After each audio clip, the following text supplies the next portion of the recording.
Okay, hello. I think we're going to get started in a minute or now. Well, congratulations to making it to the last panel of the day on a Friday. Thank you so much for being here. My name is Allison Anderman, and I am Senior Counsel and Director of Local Policy at Giffords Law Center. For the past 9 years, I have been working with local, state, and federal legislators to craft and enact defensible, effective gun safety policies. But recently, I have been given the opportunity to develop our work in the guns and democracy space. And as part of that effort, I wrote a report looking at rising political violence in the United States and the role that guns are playing in that, as well as the role that guns are playing in chilling the exercise of constitutional rights, in particular First Amendment rights. And really looking at this notion of American exceptionalism and how a different type of American exceptionalism, which is gun violence, is threatening to destabilize really everything that we've always historically understood to be American exceptionalism.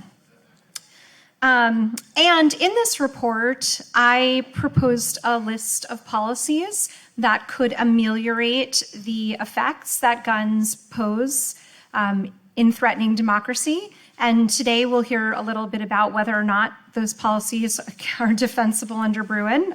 They are, but we're gonna get more into that.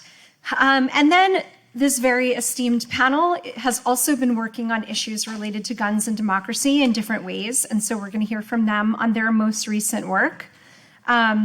So I'm going to introduce them. So first we have Professor Joseph Blocher.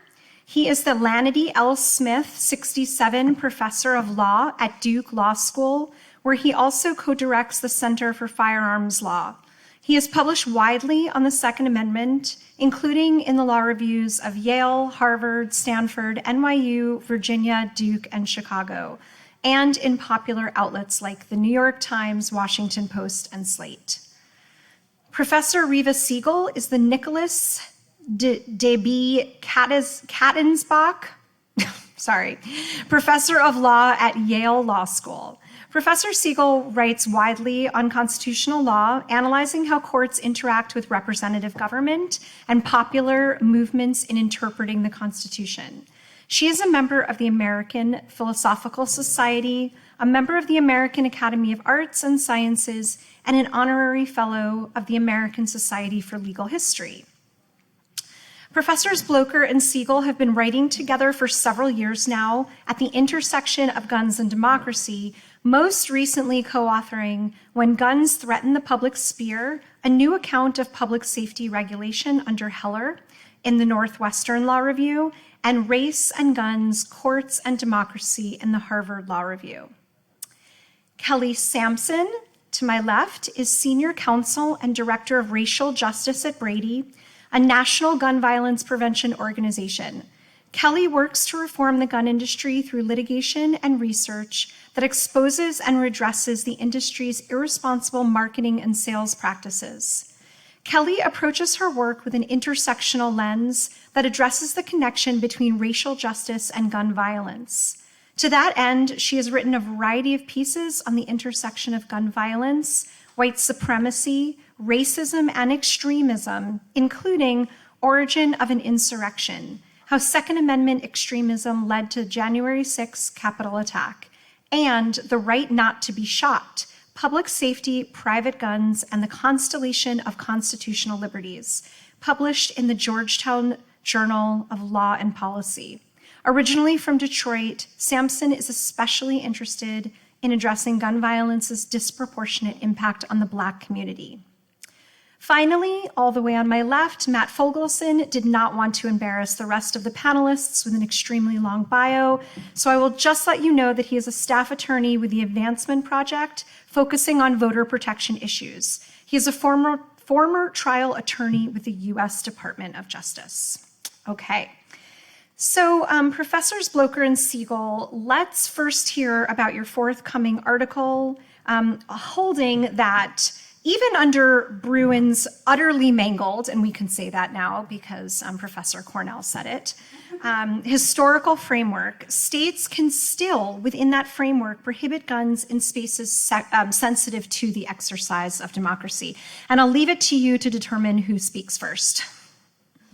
I think we'll just pass things back and forth. Thank you, Allison, for that really generous introduction, and thanks to the editors for pulling together this wonderful event. Looking at those 2 empty seats makes us both sad that we can't be there in person. The camera is just reminding us of our distance, but we're really happy to be a part of this conversation. As you say, Reva and I have been writing for the past few years on the intersection of guns and democracy, so we're really excited for this and for the work that you and others who are involved in the Guns and Democracy Project at Gifford are engaged in. I'll turn it over to Reva from there.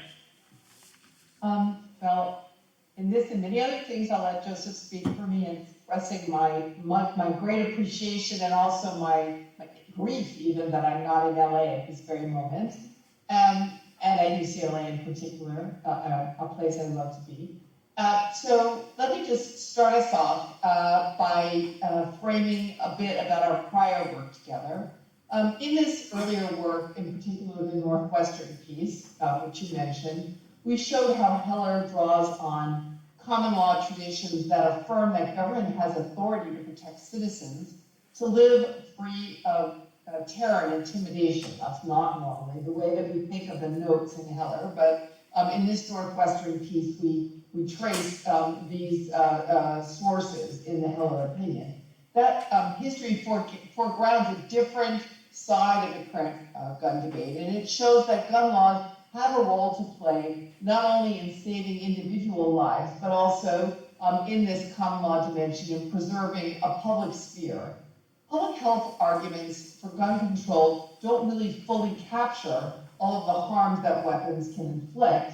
An armed mob can threaten democratic life without ever firing a shot, as we've seen in incidents from the takeover of the Michigan legislature to January 6th, to countless unreported moments involving brandishing or intimidation in scenes across the nation.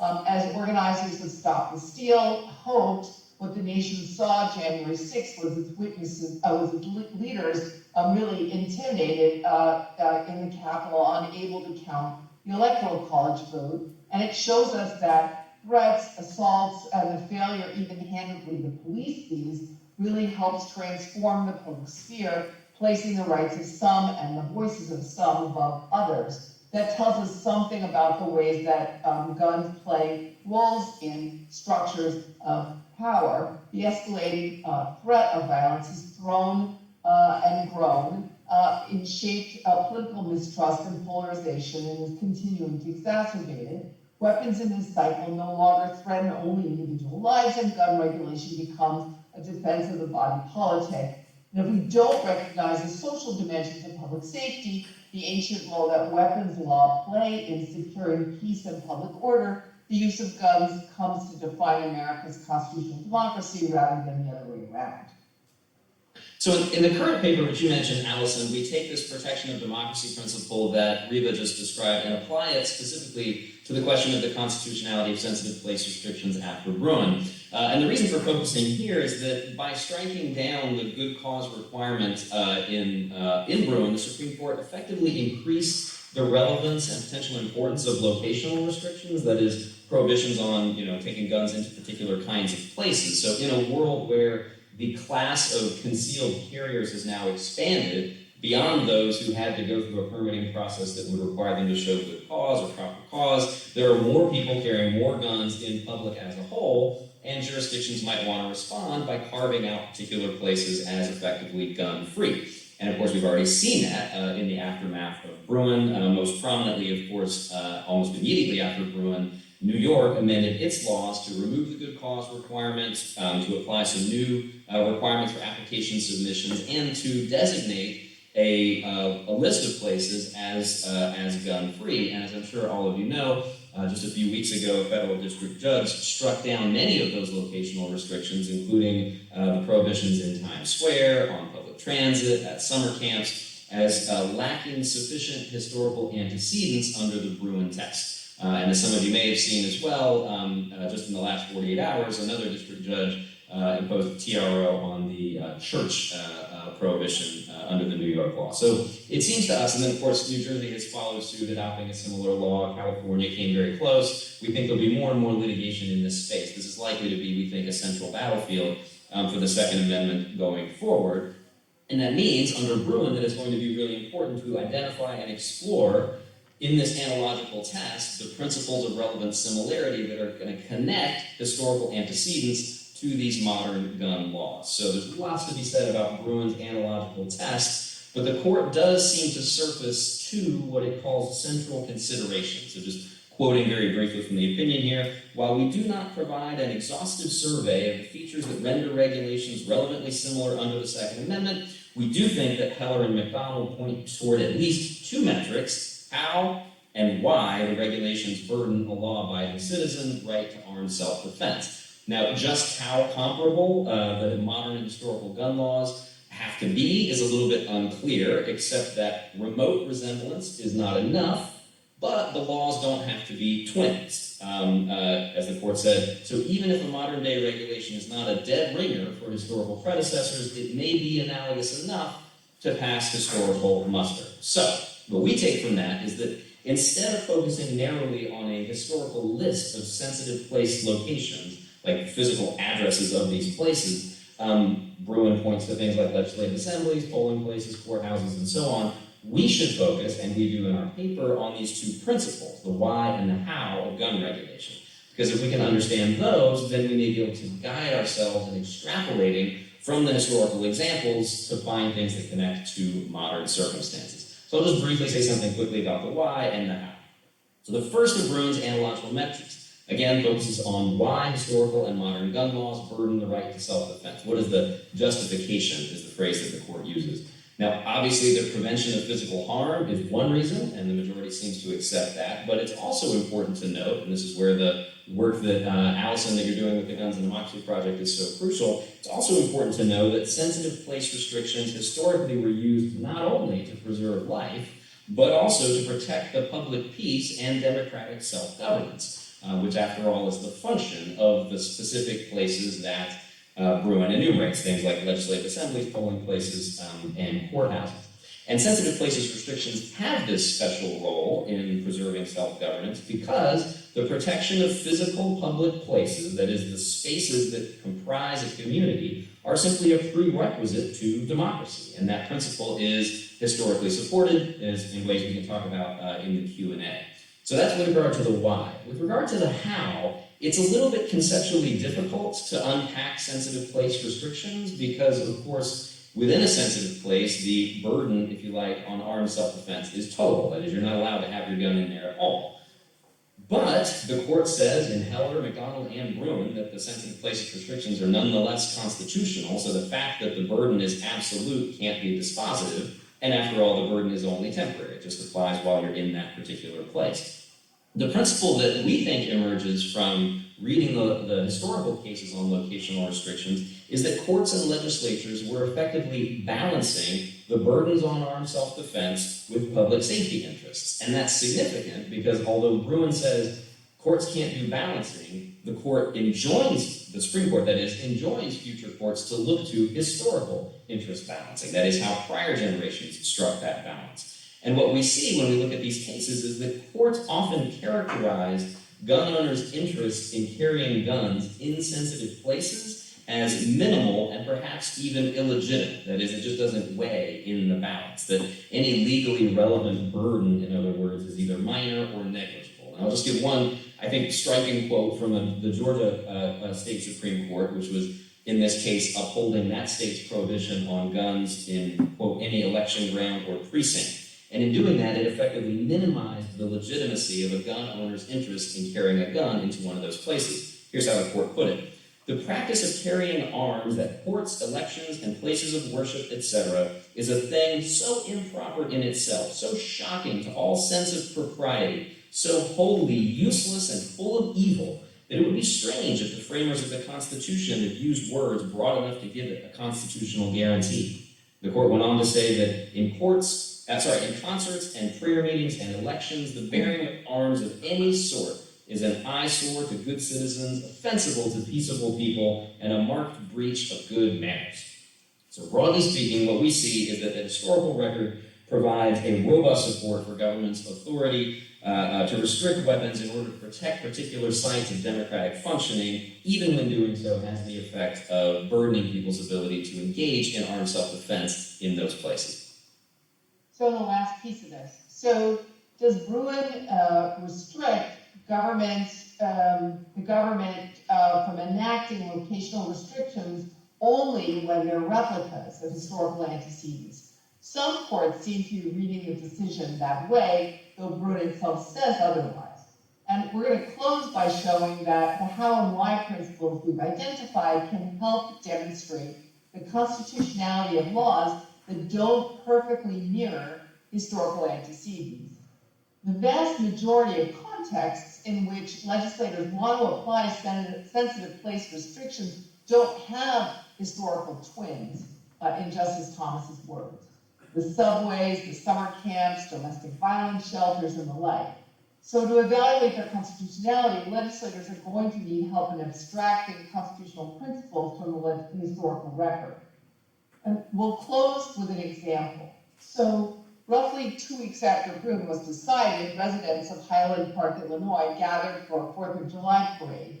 And at 10:15 that morning, a gunman began firing on them with a semi-automatic rifle. 7 people were killed, as you know, dozens more physically injured, and countless more traumatized by the carnage, including a toddler orphaned by the murder of both parents.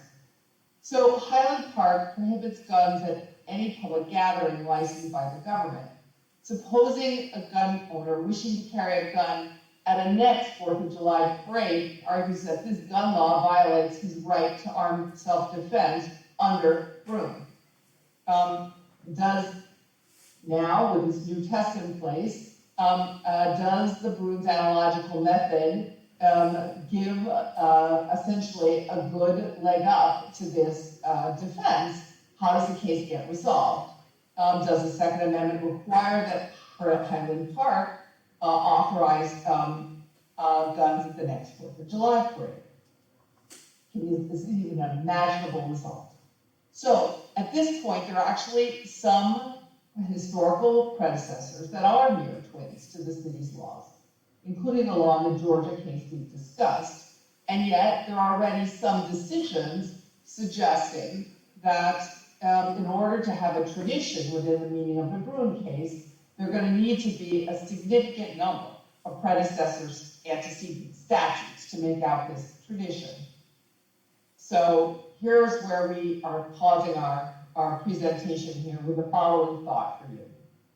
One version of making out the city's sort of case here requires establishing the tradition by, according to these judges, adding up historical laws that actually are basically mirrors of the current law.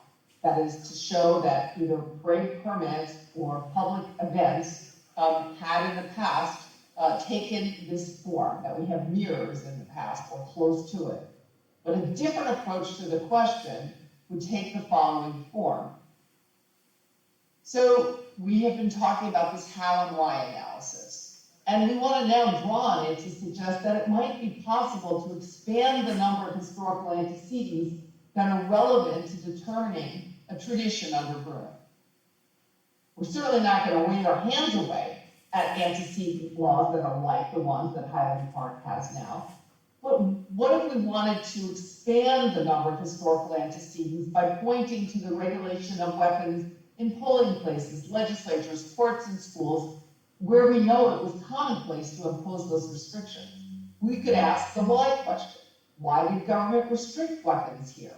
It restricted weapons to protect democratic activities, solidarities, acculturation, and community. And so, in searching for historical antecedents to ascertain whether there's a tradition of restricting gun regulation, we could argue for expanding the relevant set, not only to include those that are exactly mirror images or very close to it, but others involving the restriction of guns for similar purposes. And the thought here is that this class of activities, that is to say restricting areas in order to promote democratic community, is one that we find a common why for sensitive place regulation of government. And we'll stop our presentation there. Thank you very much, Professors Blocher and Siegel. That was encouraging that there is definitely a path to protect these areas sensitive to democracy going forward under Bruin. And we'll get back to whether or not I think it's likely in a little bit. But for now, we're going to switch gears a little bit. Kelly has written a fantastic upcoming article contrasting the Supreme Court's historical approach in Bruin to how it has used history and tradition in the voting rights cases, such as Shelby County versus Holder and the Brnovich, Arizona case, and how those approaches put our country, and I'm going to quote from her paper because there's so many wonderful quotes, quote, on a path towards maximal public carry and minimal democracy. So Kelly, please take it away. Thank you, Allison, and thank you, Giffords and UCLA, for having me. I've been so honored to be here and take in everything that everyone has said. And as you said, I'm going to talk a little bit about how the court has used sort of an evolving circumstances frame in the voting rights context while using its tortured, inaccurate history and tradition for the Second Amendment context, and how together those will kind of likely further disenfranchise and suppress minoritized Americans' political rights. And something that dawned on me, even in listening to the first panel, is the irony of where we find ourselves today, which is it's 2022, and our electorate is multiracial, it's multi-ethnic, it's gender diverse. And in recent years, this electorate has really started to prefer gun violence prevention laws. And at the same time, the court is using history from a time that excluded most of the electorate today to invalidate our policy preferences on firearms and to undermine the protections that are designed to allow us to have our votes. So it's quite troubling. And just to kind of ground it, I'm going to share two quotes that I think really get at the problem. So the first quote is from Shelby County, and it says, quote, our country has changed, and while any racial discrimination in voting is too much, Congress must ensure that the legislation it passes to remedy that problem speaks to current conditions. And then in Bruin, the court says, quote, the test that we set forth in Heller and apply today requires courts to assess whether modern firearms regulations are consistent with the Second Amendment's text and historical understanding. And these disparate standards really conspire to bolster those who are already in power while further disenfranchising those of us who have traditionally and in many cases still are outside of it. And just a little bit of background, if you're an American today and you're not wealthy, white, Protestant, or male, you owe your voting rights not to the founding fathers, but to anonymous, ordinary people who risked and in many cases lost their lives to expand the franchise. And it's because of their efforts that we have several amendments in the Constitution, the 19th and the 15th, namely, which protect the voting rights for people who the Constitution originally excluded. And the 15th Amendment forbids federal and state governments from denying a citizen the right to vote based on race, color, or previous condition of servitude. And it was passed after the Civil War. It was effectively dead letter for almost a century, but because of persistent civil rights activism, Congress passed the Voting Rights Act in 1965. And the VRA, arising as it did from chattel slavery and Jim Crow, and the 15th Amendment, which arose after the Civil War, is pretty explicit, and its purpose is to prevent discriminatory voting laws and policies. But we know that despite these protections, we have many barriers today. And one of the things I noticed in my research is that there's always been this pattern in America where structural barriers fail, violence is something that the powers that be will turn to. And so you have lynch mobs stepping in where poll taxes failed in the Jim Crow era. And then today you have these AR-15 toting mobs stepping in where gerrymandering fails. And so in that way, the January 6th attack on Congress is really one of a pace. It's another instance where a mob tried to use violence to overturn an election where voter suppression failed. And in the face of all this, the Supreme Court has at best turned a blind eye and at worst aided and abetted in undermining our democracy. And I noticed in looking at these cases, there's sort of three things that the court consistently has been doing. So it's claiming that text, history, and tradition require restraint when it comes to firearms laws, but it holds that when you're looking at a voting law, you really need to consider evolving circumstances. It treats even the slightest burden on exercising the Second Amendment right as an anathema, and it tolerates all manner of burdens on participating in an election, unless you're a corporation. And the court also doesn't show deference to states' interest in preventing gun violence, but it will practically invent a state's interest with respect to upholding a discriminatory voting law. And so in the time I have left, I'm just going to talk through some of the things I've noticed, and I welcome feedback because I'm still thinking about this. But when it comes to this sort of tortured history, text, and tradition standard, which the first panel really dug into, the court unambiguously tied the fate of a modern law to its version of history, saying that only if a law is consistent with the nation's historical tradition may a court conclude that the individual's conduct falls outside the Second Amendment. And as was highlighted, especially in the first panel, but throughout the day, the court's version of history is not real. It is made up. But for purposes of what I was looking at, the accuracy of the court's historical analysis isn't the inquiry so much as how the court weighs history and what weight it says history should have. I'm not a historian, I'm an attorney, and so I wanted to kind of stay in my lane. And when looking at the court's weight and the way that it uses history, it can't be more different. So, you know, in the Second Amendment context, the court seems to say that history uber alles, right? Like it takes over everything. But in the voting rights context, which is tied to the 15th Amendment, the court says the exact opposite. And one example of that is the Shelby County case, which concerns Section 4 and 5 of the Voting Rights Act, which there's a lot going on there. But the most important thing to know is that Congress affirmatively voted to reauthorize it several times. And then the Supreme Court upheld each one of those authorizations until 2006, when in Shelby County, it undermined Section 4 of the Voting Rights Act on the basis, in part, that, quote, the nation has changed. And what I find stunning about the court's decision in Shelby County is that it almost chastised Congress for using outdated, irrelevant information, and that data was only 40 years old. And one quote that really stood out to me is the majority says, quote, "There's no valid reason to insulate the coverage formula," which is in Section 4, "from review merely because it was previously enacted 40 years ago. If Congress had started from scratch in 2006, it plainly could not have enacted the present coverage formula. It would have been irrational for Congress to distinguish between states in such a fundamental way based on 40-year-old data, when today's statistics tell an entirely different story." I mean, that is gun violence in a nutshell. The statistics today, the way interpersonal violence looks today, is completely different, and yet the court seems to think that that is just fine. And similarly, in the Brnovich case, which involves Section 2 of the Voting Rights Act, the court also jettisoned its history and tradition approach entirely. This case involved two Arizona state laws, which made it harder for the state's Black and brown residents to vote. And again, long procedural history, but the most important thing is that when it came time for the court to analyze the case, despite Congress, despite the court's own precedent for Section 2, a case called Thornburg v. Gingles, in which the court said that the essence of a Section 2 claim is that a certain electoral law, practice, or structure does it interact with social and historical conditions to cause an inequality, which is really important because the court is effectively saying if you're looking at Section 2, you have to look at it in the historical context.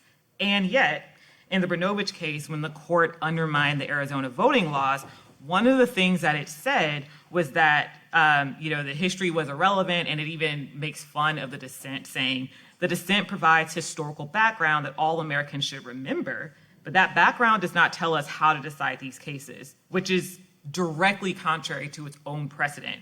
But of course, if the court had looked at history, it would have no choice but to understand that the Voting Rights Act was designed to prevent the very sort of discrimination at issue, so it just gets rid of it.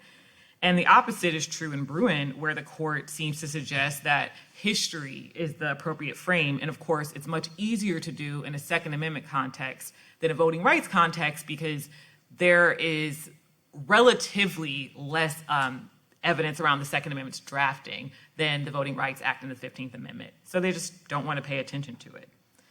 And then kind of shifting to looking at how the court treats burdens in these different contexts.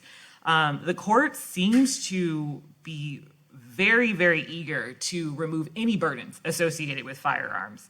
And Bruin is really interesting because it was in a pleading stage, there wasn't a record, but the court just concludes that it's too inconvenient. But then in the voting rights context, where again, the Voting Rights Act is very explicit about it is responding to states putting burdens in the way of Black, brown, and other minoritized voters, the court nonetheless just sort of breezily accepts that voting just has burdens. So in Brnovich, the court says, every voting rule imposes a burden of some sort. And so the relevant inquiry isn't whether a burden exists, but the extent of the burden. And mere inconvenience cannot be enough to demonstrate a violation of Section 2. And again, I go into it more in the paper, but the court in the voting rights context just sets aside all the history, the text, congressional findings, and also reality, where we know that states pass pretextual laws explicitly to put burdens in the place of would-be voters to discriminate. And they just say, well, it's not about that. It's whether or not how burdensome is it. But in firearms cases, they seem to say, well, if you have a burden, if you have to get a license, then that's just too much because it's not a second-class right. And an important note on this is that in looking at cases where the interest is not an ordinary citizen who's been historically oppressed, but a corporation, like Citizens United, the court is very eager to make sure that they don't have burdens to their political participation. So in Citizens United, the court, for example, says, well, the reason why we can't just rely on PACs for corporations is because they're burdensome and they place onerous restrictions and we can't have that, which is very different from how it treats ordinary citizens. It's more akin to how they treat firearms. And then kind of the last thing I'll cover in this portion of my presentation is just looking at the discrepancies between the way the court treats states' interest in preventing gun violence and upholding public safety and the state's interest in discriminating. So the Bruin majority effectively is saying that, the Second Amendment is sort of above any interest that the state might have. And they believe that because this is coming out of traditions struck by the American people, not people who look like me, but the American people as they define it, that it demands their, quote, unqualified deference. But in the voting rights context, which again, very different history, coming out of a legacy of states passing laws so that they can discriminate, the court seems to show so much more deference to the states in that interest. And they say, in Brnovich, for example, the court says, quote, the strength of state interest served by a challenged voting rule is an important factor that must be taken into account. As noted, every voting rule imposes a burden of some sort, and therefore, in determining, based on the totality of circumstances, whether a rule goes too far, it's important to consider the reason for the rule. Rules that are supported by strong state interests are less likely to violate Section 2. Which, as I kind of go into my research, is just total nonsense because the states can come up with all sorts of pretextual issues to pass discriminatory voting laws because that's what they do. That's why the Voting Rights Act was passed. That's why Congress has it in its record and why the court had up until these recent years upheld these laws. So just in the kind of remaining couple of minutes, the so what, okay, they're being hypocritical. We talked about that a lot today. Why does this matter? And the reason why it's so important is because the Supreme Court doesn't sit in an island. Across the street from the Supreme Court is the Capitol, and that's where the January 6th attack happened. And so the court is making these decisions that liberalize public carry in a context of increasing political violence and in a context where they themselves are chipping away at voter protections. And so they're sort of looking at this smoldering fire and pouring lighter fluid on it with these decisions that they're making. And as we think about the context that we're in right now, where the gun violence prevention movement isn't just a legal one, but it's also a political one. And part of what we're encouraging people to do is to vote and to participate in politics. There's really good reason to bolster up the political structures that protect voters, that protect political rights, because if we can't do that and the Supreme Court is continuing to liberalize and we know who is going to be empowered to carry an AR-15 to the state capitol and who isn't, then it's really just going to kind of double down on this reactionary effort. So yeah, those are kind of the things that I've been covering and that I have been thinking about. I'll leave it there. Thanks, Kelly. That was some really illuminating. And to one of your final points about the mechanisms that we can use to ensure that these anti-democratic efforts are not successful, we're going to turn to Matt Fogelson, who posits that traditional voter intimidation laws are ineffective at actually preventing voter intimidation, and that we should look to riot laws, and which is an interesting and novel theory that I'm looking forward to hearing more about. Thanks. So I've put together a PowerPoint, so let me.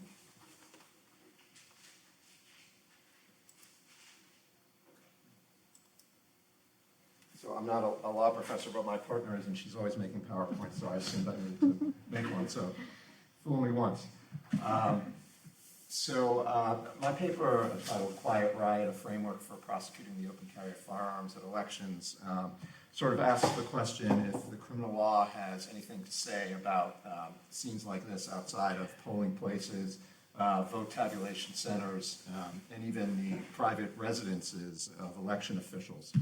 And assumes that people showing up at elections with firearms is not a good thing for democracy, and suggests that the tools, as Allison mentioned, that prosecutors typically would look at in this situation to combat this conduct is not up to the task, and further suggests that prosecutors take a look at the law of riot.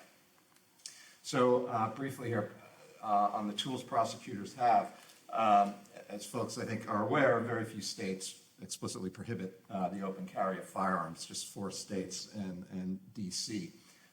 There are several states that prohibit firearms at polling places in these states, but those statutes are pretty ineffective to address this issue as well, because generally speaking, they either prohibit firearms literally inside the polling places, which obviously says nothing about what's going on outside, or prohibit firearms within buffer zones around election facilities, which in the case of Virginia is 40 feet, which is a little more than what you need for a first down in a football game. So it's not particularly effective at separating voters from large groups of people congregating outside polling places.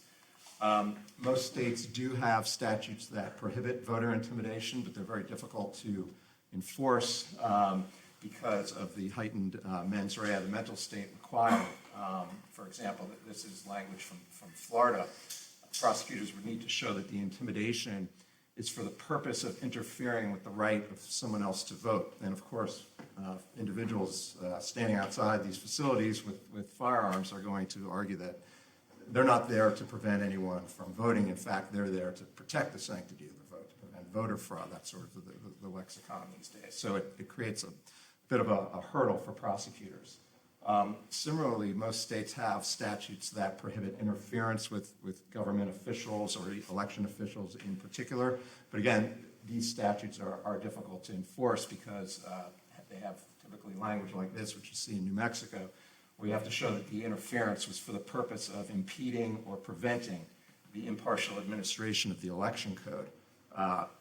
That's a pretty tall order for a prosecutor to show. So what can be done?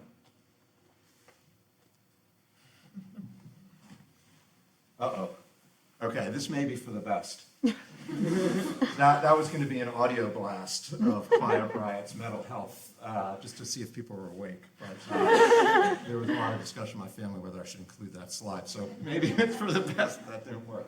Anyway, so when most people think of riots, they think of January 6th, right? They think of hand-to-hand combat with police, and they think of physical assaults and property damage. But as a legal concept, riot, while certainly encompassing that, is actually broader than that, and as any fan of 1980s hair metal music knows, riots can be quiet. There don't need to be raised voices. There doesn't need to be physical assaults or destruction of property. In fact, at common law, armed groups, just unauthorized by law, were considered riots for causing terror to the people, was the formulation of common law.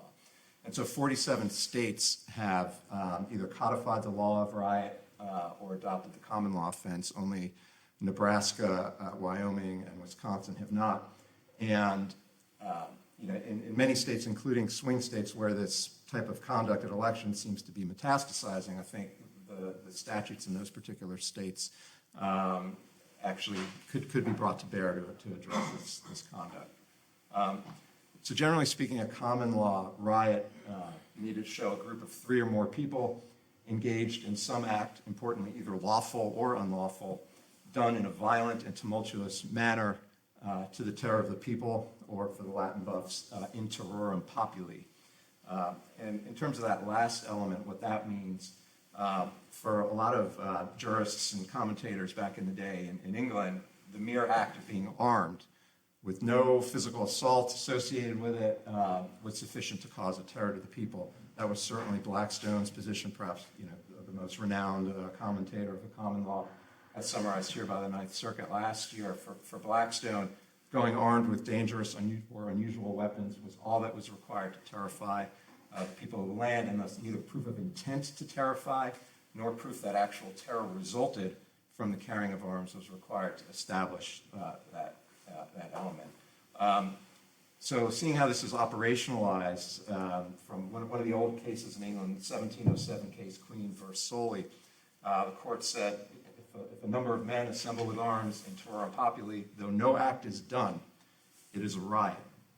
And then, perhaps to put it in terms maybe folks back at that time could understand even better, said if 3 come out of an alehouse and go armed, it is a riot. So looking at the law currently in the states, the law, typically the riot statutes fall into one of 4 buckets.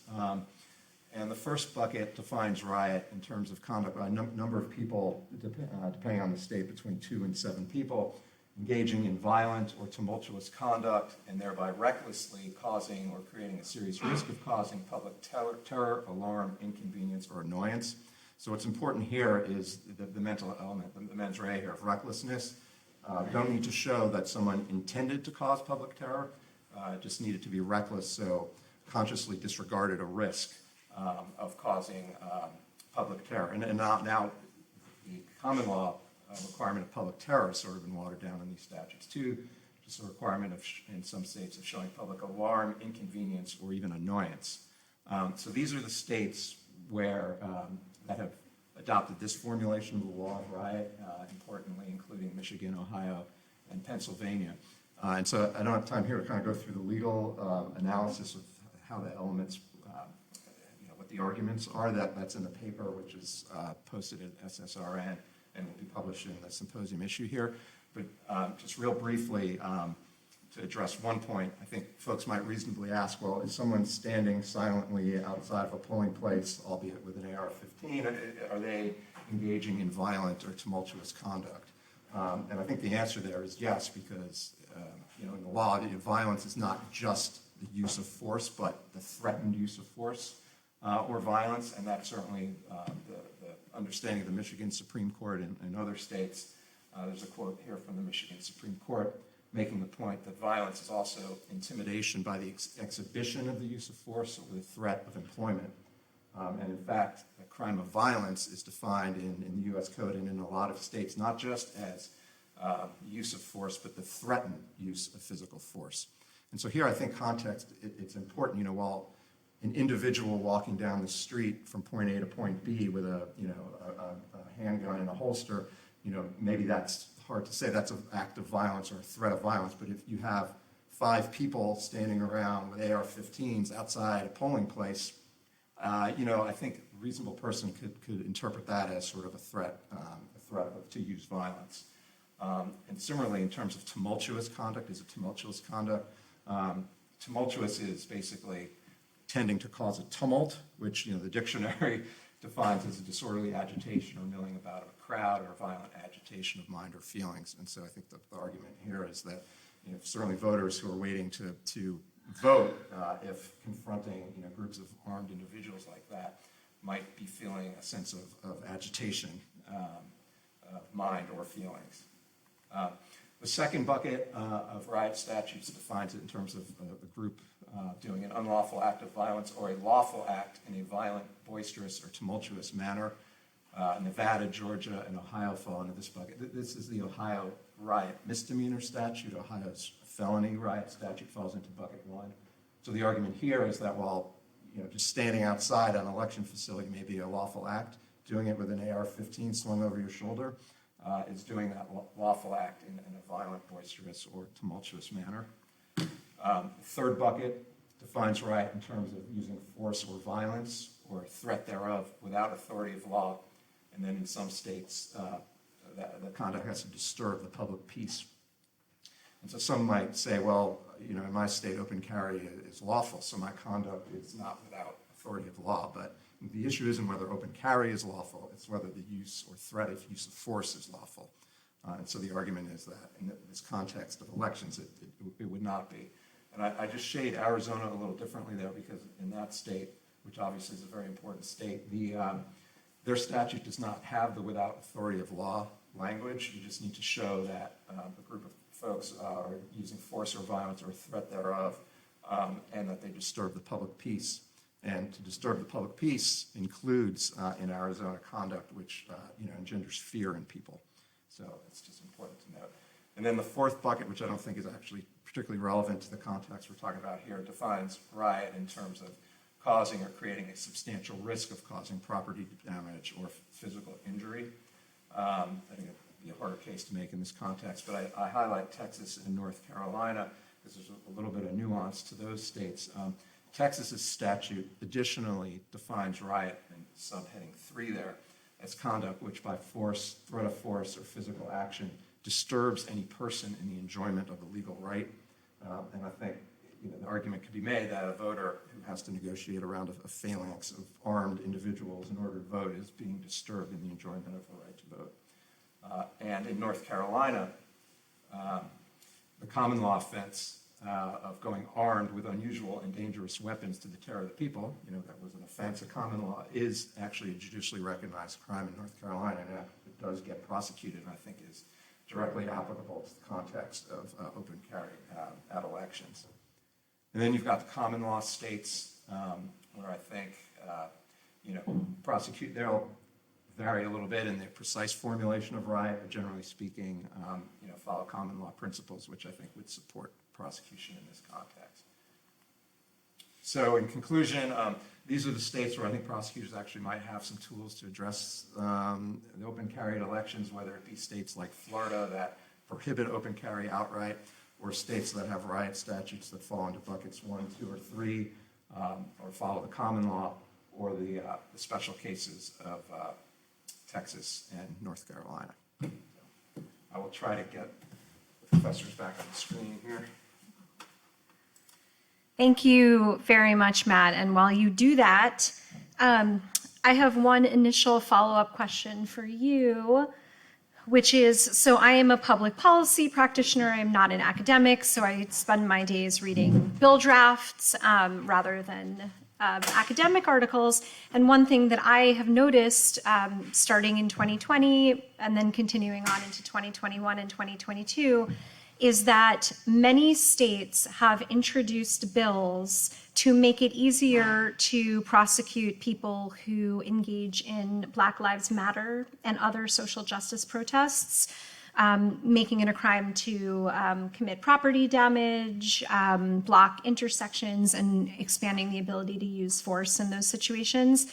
But a lot of these bills actually amended the riot statutes to do this. And so when I read your paper, I thought it was really interesting because you're sort of taking these laws that these legislators are intending to go after a very different group of people and potentially applying them to defend people engaged in democratic activities. So I guess my question for you is, have you thought about that at all? Have there been any cases that you're aware of brought against BLM or climate activists using these riot statutes? And does that bolster your view that they would be effective in this instance? Yeah, so certainly at least the federal riot statute of 1968 has a racialized history, so that's certainly the reason why that passed in 1968. I guess I would say that to answer your question, I haven't looked at case law or canvassed prosecutions. That would be interesting to do, but I think there's an argument about using kind of the tools of the oppressor against, and so as long as those statutes are on the books, if they can be leveraged in a positive way, I'm all for that. Yeah. All right. Well, thank you for that. And then another question that I had, and this goes more to Professors Blocher and Siegel and Kelly. So we heard this very good, cogent theory about how sensitive area restrictions, even under Bruin, are constitutional, even according to this mangled, distorted, and frankly, intellectually dishonest view of history and tradition. But since, again, I feel like since Saul Cornell said it, I can say it too. The Supreme Court, there's, a pall of illegitimacy cast over it these days. And so I want to read a quote by Dahlia Lithwick in a recent Slate article and get your perspectives on it. She said, "Those of us who are fighting to uphold democratic norms keep on lawyering the other side's bad law in the hopes that the lawyering itself will make all the bad faith and crooked law go away. But for those who are genuinely worried that democracy will rise or fall based on whether a case lands before their judges or others, merely explaining legal flaws in punctilious detail isn't an answer." She says we need to propose structural answers. I would love to get your responses to that. Maybe we can start with Professor Siegel. So first, I guess I want to say something about genres of legal commentary and to give a sort of ironic account of my writing this paper with Joseph. Let's see. So 2 dimensions of writing on this history and traditions opinion. I've been working on this paper on Bruin at the same time that I've been working on a paper on Dobbs. And let's just say that the paper on Dobbs has been actually more than one paper on Dobbs, which has been critique. And it's not like I couldn't do the same thing with Bruin, or that I don't have an instinct to do the same thing with Bruin. And my earlier writing in the Second Amendment space was demonstrating how the Heller opinion is popular constitutionalism, that it's a regionalism is popular constitutionalism. The paper's called Dead or Alive, and it was published in 2008 when Heller came down. But nonetheless, because so much rides on figuring out how to save particular forms of gun regulation, in interacting with Joseph, we've tried to figure out at least what can be made to work in bits and pieces, and we've circled around trying to look for those spaces or crevices in which it might be made workable, even after writing one piece after another warning about the wrongs of its expanding power into the public sphere. That was the Northwestern paper. So it's not like we're not into doing critical writing. Basically, all I've done to this point is critical writing. Now we're just trying to figure out how to function under Heller and Bruin in part. However, I do think that there is a point to, besides critique and mobilizing against the court as such, also looking for forms of regulation that are outside the reach of the court. And that's also really important work to do. For example, I don't know, I don't want to take up airtime. There may be other people who want to come in. But there are also ways of looking for example, the products liability regulation and other kinds of regulation that the court itself isn't going to be able to reach. So there's also ways of thinking about critique and the courts of, the court reform. So there are many dimensions to this. One can be in it sort of criticizing the grounds of the court's authority, its reasoning, and one can also be talking about doing gun mobilization around gun regulations that are outside the court's jurisdiction. We can talk about the court's jurisdiction, so it's multidimensional, and I think one should be doing all these things all at the same time. That's my view of it. Joseph, do you want to weigh in? No, I similarly have the everything, everywhere, all at once approach to this. The structural reform and the doctrinal work, I think, can go proceed at the same time, even if not always by the same people at the same time. I mean, I think back to the immediate aftermath of Heller, right, which in a way felt similar. You had there a bizarre historical opinion from the Supreme Court, which seems to suggest that history was going to be the guide for the constitutionality of gun laws going forward. The court there didn't apply any of the tiers of scrutiny. It just had that one little paragraph we're all familiar with the presumptively lawful exceptions. And for a moment, there was like a little breath holding, like, what are the lower courts going to do? And then we got some, very early influential Court of Appeals decisions, like Mashandaro out of the Fourth Circuit, Marzarella out of the Third Circuit. And the Courts of Appeals came around to this two-part framework, which, I mean, at least now looks pretty good. Didn't result in a whole lot of gun laws being struck down, despite the Supreme Court's, in so many ways crazy opinion in Heller. It feels to me like we're sort of in that period with Bruin now, and that there is at least still some hope that we can get some good Court of Appeals decisions. We can get some doctrine which, while paying fealty to the Supreme Court, also articulates actually workable doctrine, not this just absolutely bananas, like you have to identify at least 3 states, whatever approach that the majority seems to apply.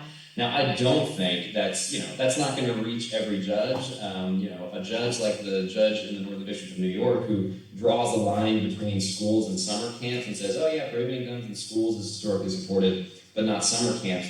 I don't know how to even talk to that. Like, there's no amount of legal reasoning, I think, that can show why that is a crazy way to draw legal distinctions.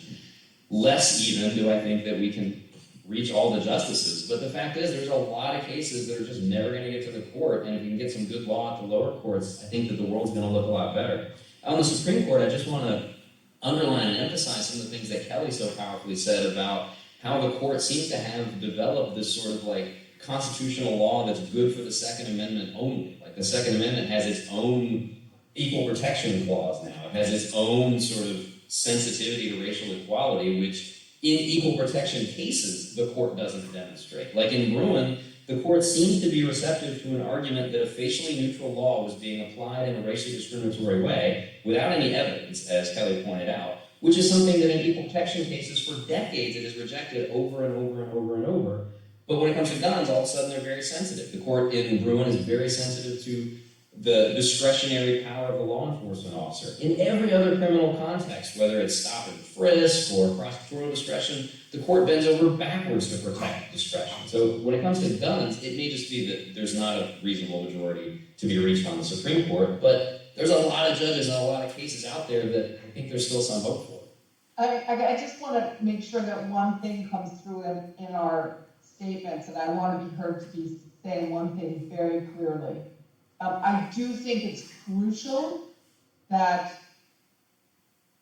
the court's decision in Bruin, I'm willing to do the kind of work that we're doing in this writing so long as there are people out there calling the court to account, as Kelly is.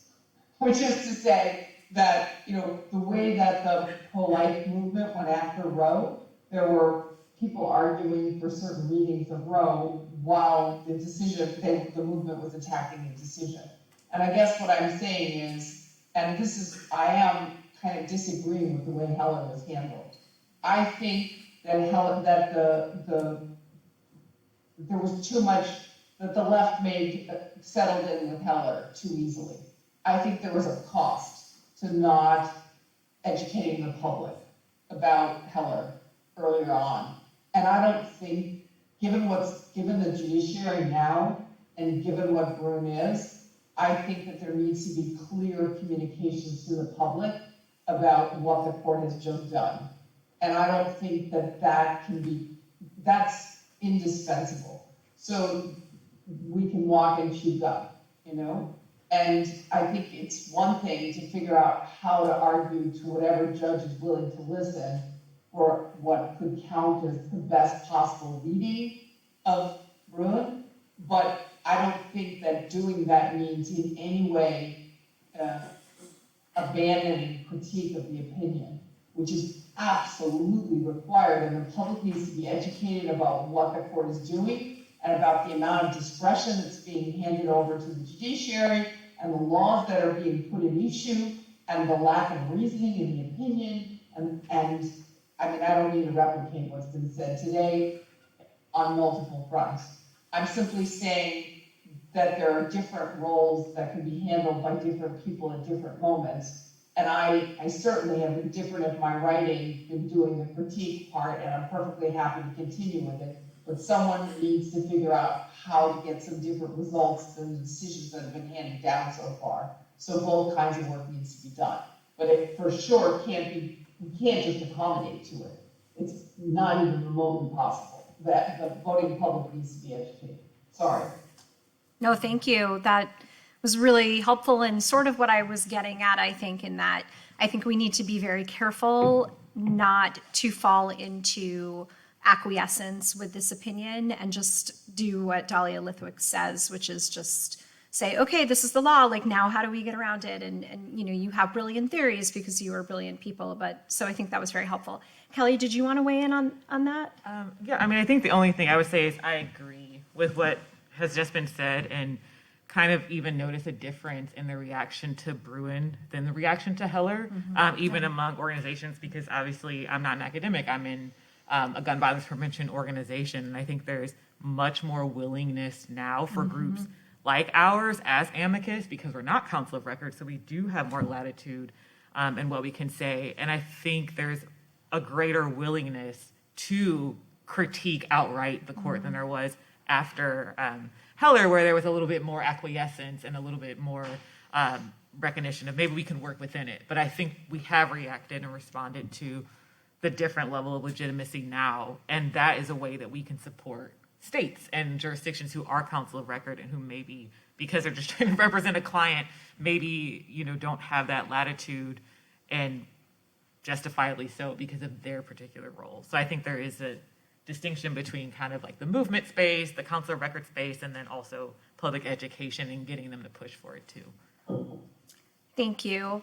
I have one final question before I turn it over to the audience, and also I want to invite the panelists to ask each other questions. This one is a little bit broad, but Kelly, reading your previous paper about the fact that we have a right to life and liberty that is being threatened by the exercise of other people's Second Amendment rights, my question is, if Americans can use the courts to uphold Second Amendment rights, can we also use them to uphold our rights to live and engage in civil society without the threat of gun violence? Said another way, how can we assert our human pre-constitutional rights to life and liberty when they are threatened by the Supreme Court's interpretation of the Second Amendment and Second Amendment rights? That may be a too esoteric question, I don't know, but I invite anyone to jump in. So my response here is kind of thinking out loud, which is dangerous, but I think it would be a long road because of the current court's makeup. So there's like the structural, what needs to happen politically and democratically. But I do think, I always come back to, and I thought about this before Bruin, and I definitely think about it now. I'm Black and I'm a woman and I'm an attorney and I'm a citizen, right? And so based on the Supreme Court for a very long time, those things should not be true, you know? Like the founding documents of this country enslaved people like me and also didn't think I was human. But because people kind of just persisted, both socially but then also politically, and then the judicial space, we got there. It took forever. It took too long. A lot of people's very real lives were lived, and they lived and died under these systems. But I don't think we can give up on the Supreme Court because it's sort of like an existential, like if we give up, then what? So I think we have to keep trying to use the Supreme Court to uphold other rights. But at the same time, I think a lot of what needs to happen is sort of in the social space, whether it's like the Senate and how they interact with who sits on the court or the politicians, or even like the panel yesterday around community violence intervention programs and the ways that we can use non-political, non-legal, very legal, but non-law channels to kind of push for reforms, even as we're also continuing to hopefully put data in place for if the court hopefully changes, whether through structure or the high cholesterol baking program that was mentioned earlier. Yeah, thank you. I don't know if anyone else wants to jump in. And I was thinking, I mean, I'm still envisioning using the courts. And, I mentioned to you what is probably a harebrained idea, but, some way of using equal protection, maybe by Black and Brown Americans who are so disproportionately impacted by violence, to say a state's enforcement of certain gun laws are actually depriving me of equal protection to the right to live. I don't know. I'm not a litigator, so that was just off the top of my head, but that's kind of where I was going. Professor Siegel and Blocher, do you have anything to say, or Matt? And you don't have to. No? Okay. Questions from the audience?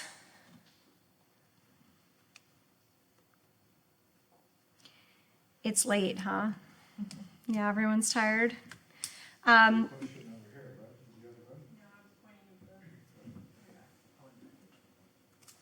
Oh, okay. Yep, go ahead. Actually, I could go two different questions, but for Mr. Fogelman. In the election of 2008 in Philadelphia, New Black Panther Party members, at least one polling precinct, were outside the precinct. One of these individuals, Arnold, was tried and was self-appointed to provide security for the precinct. January of 2009, early before the George Bush administration left office, the Department of Justice filed for an injunction to go after the New Black Panther Party for that action. Later in the Obama administration, all charges were dropped. Under your model, is that riot affecting election? Well, first of all, you need a group of people. It's just if you have one individual, it's not a riot. So I think in that case, it was just one individual. So that the law wouldn't apply in that context. I think if you had a group, and I don't know off the top of my head how many you need in Pennsylvania under their statute, but let's say it's 4. If you had 4 people standing outside, with weapons, I think that it potentially, yeah.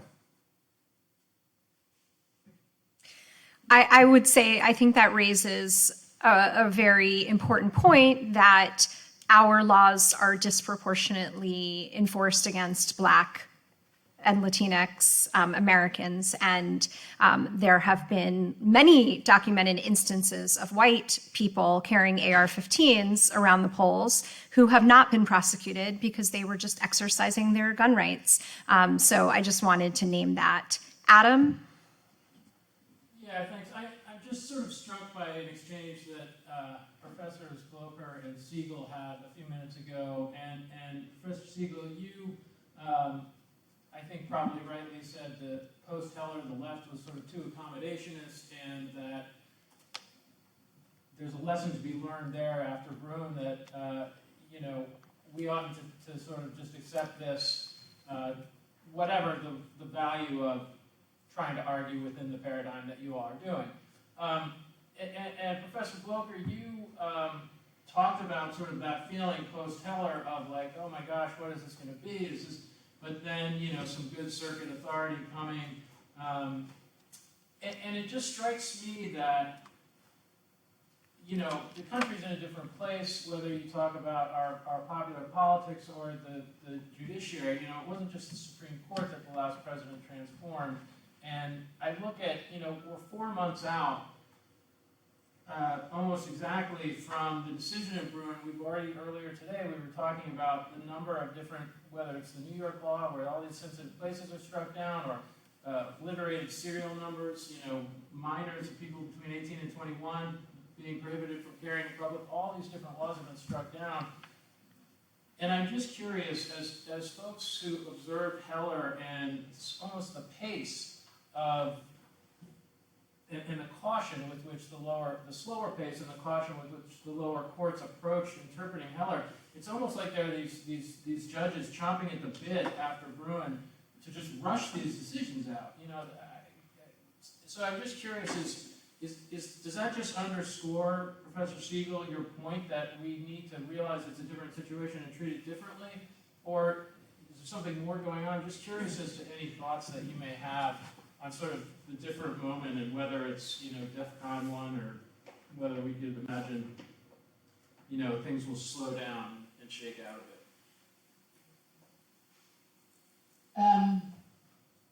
For my part,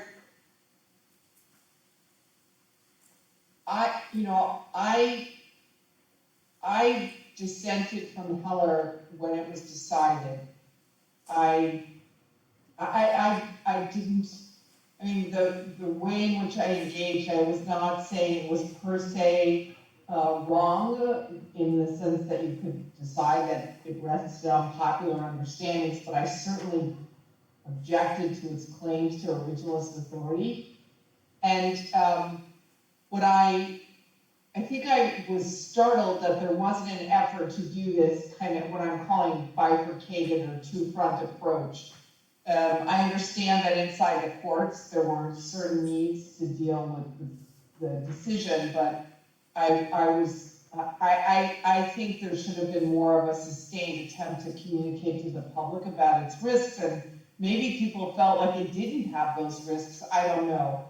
I definitely think that we're in a different circumstance now. I mean, I think the first one I think that the risk was on from the beginning because the risk has been building. Where we are now is the outgrowth of where we started before. It didn't just appear, but it's an accelerant at this point. And I think that partly the story is the strength of a movement building. Partly it's who's on the bench, And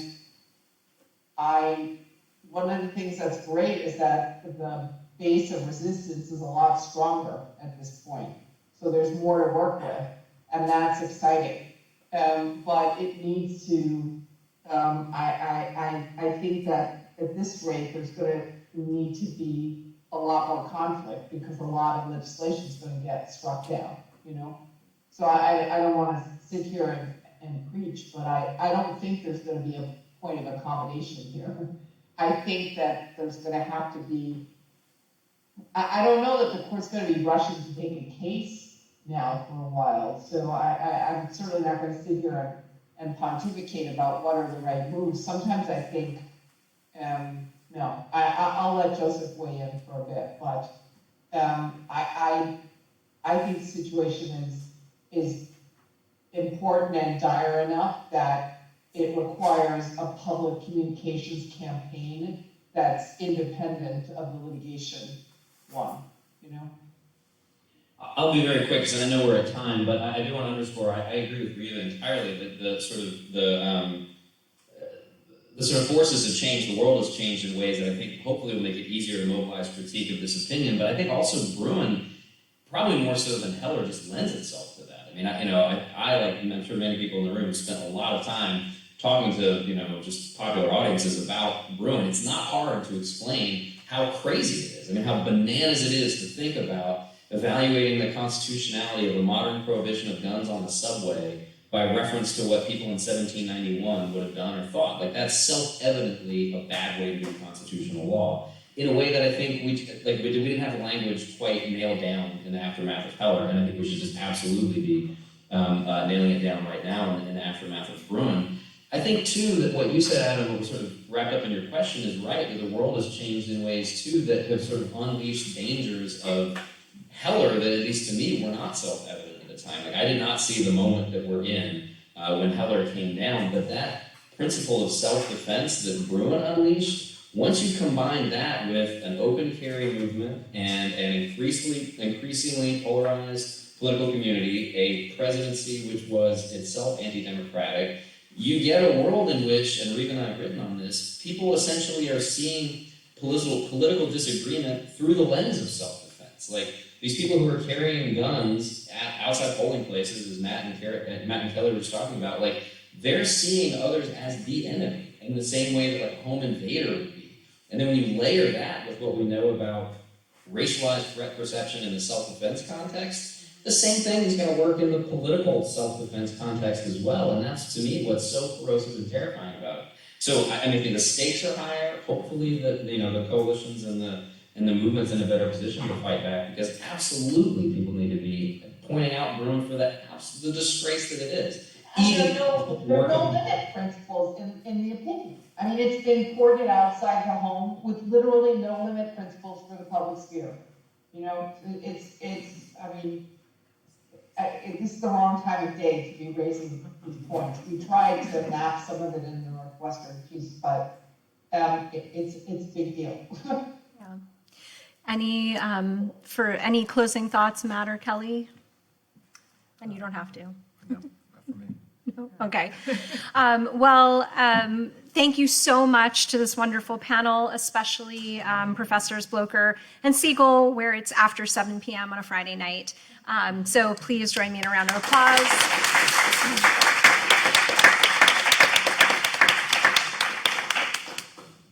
You guys are free to get down if you want. We're just going to do some brief closing remarks. So first, housekeeping for those panelists who told us they want to join us for dinner today. We're going to have it at 5 p.m. at Platea, so at your hotel where you were at. So again, 5 p.m. is a scheduling issue, but 5 p.m. is where it will be occurring. And if you need help walking there, please come see me or Marina after, and we can help get everybody there on time. And now, just to close us out, I think the CJLR really wants to thank every single person for coming today. I know you all took time out of your Fridays to be here, to learn new things, to discuss and grow as individuals. So thank you very much. Thank you to all the panelists for flying all the way out here from wherever you came or driving. Again, I know you're all busy and you're all very important, more important than us. So thank you for being here. Alicia and CJP, thank you so much for being great partners in this. Giffords, thank you for your incredible support and help in organizing this event.